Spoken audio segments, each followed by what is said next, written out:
So over the last year, as I'm sure many of you already know, I have been on gap year with Scripture Union Scotland. And I remember being up here 1 year ago saying to you all that the first half of the gap year likely would not be normal.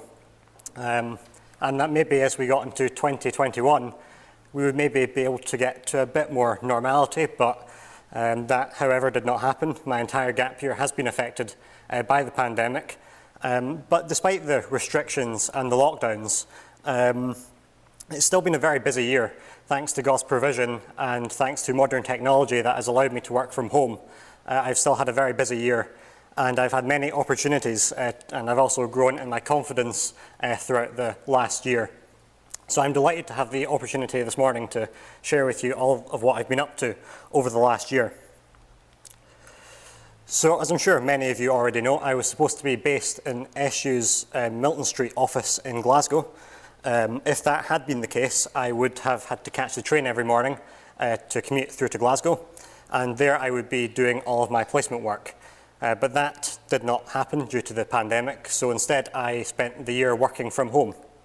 And on the screen is my computer setup at home. That is where the majority of my gap year would take place. And while I did want to go through to the office, working from home did come with a few advantages, such as it saved a lot of travel costs, and it also meant that I didn't need to get up at 6:30 every morning, so a lot of advantages with that. But for most of the year, I was doing the Gap Comms placement, which involves working alongside SU's communications department, and a lot of computer work, which is why it was so easily done at home. This is a new placement that SU offers, and I am the first to do it. So my gap year has not only been unique in that that has happened during a pandemic, but also that I am the first Gap Comms SU gap year. One of my main tasks throughout the year was video editing.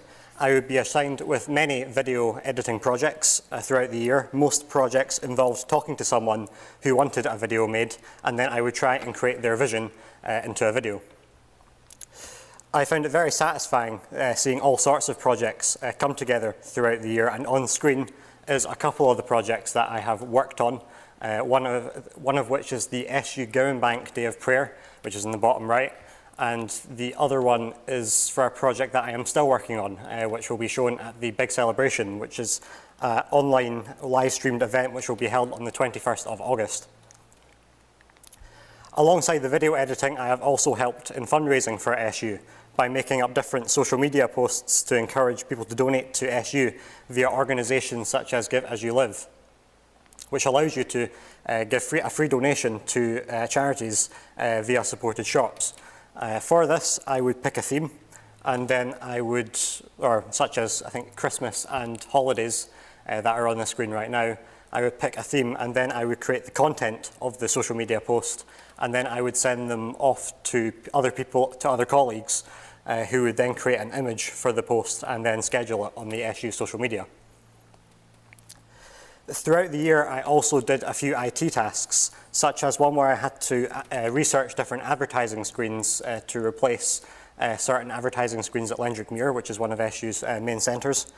And alongside that, I also helped with the IT of some SU events, such as SAF Conference, where I helped do the screen sharing and things like that. But one of my main projects in the Gap Comms placement was managing the blog throughout the year, and this was one of my favourite projects. In this, I would come up with many ideas for certain blogs, and I would ask different colleagues to write different blogs, and then I would create a schedule for all of the blogs to go live, and I even wrote a few myself. On the screen on the top right is my second blog, which was a Bible reflection on Romans chapter 8. Doing the blog has helped me in many ways, but one of the ways in which it has helped me is it's helped me develop my organisational skills in creating a schedule and scheduling all of the posts.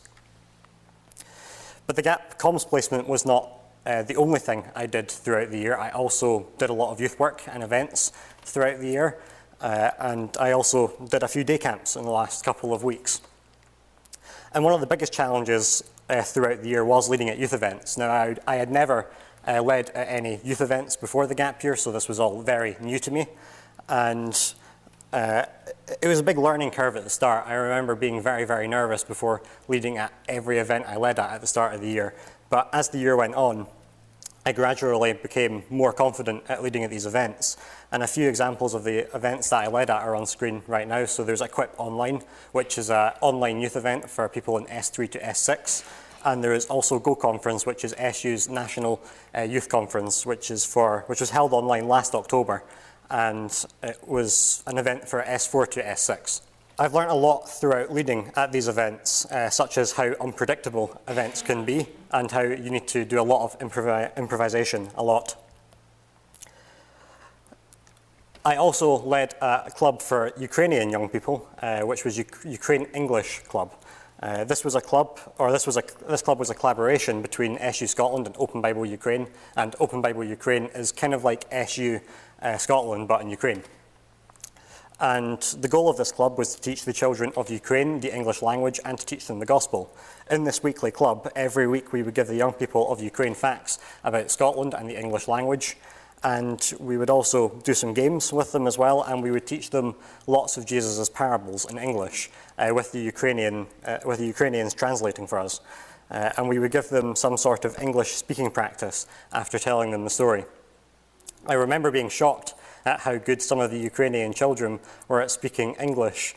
I feel like a lot of people in our country struggle to speak English, never mind another language, but I was very impressed with how good they were at English. I was also involved in a few planning groups throughout the year.